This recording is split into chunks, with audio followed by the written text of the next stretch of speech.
Did you know some people carry a secret that can break reality for 30 seconds flat?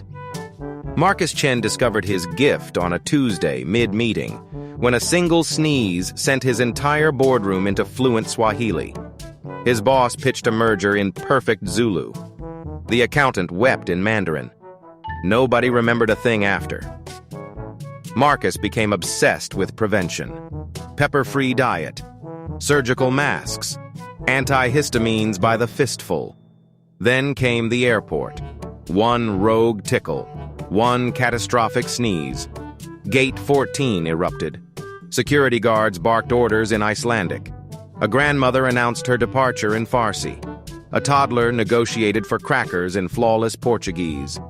30 seconds of beautiful, terrifying chaos. Then silence. Everyone blinked, confused, continued walking. Only Marcus stood frozen, knuckles white around his carry-on. He started avoiding crowds, then restaurants, then his own wedding rehearsal. But here's the thing about sneezes. You never truly win. At his wedding, mid-vows, his nose betrayed him. His bride said, "I do," in ancient Latin. The priest wept in Korean. Marcus just smiled. Some gifts, you stop fighting.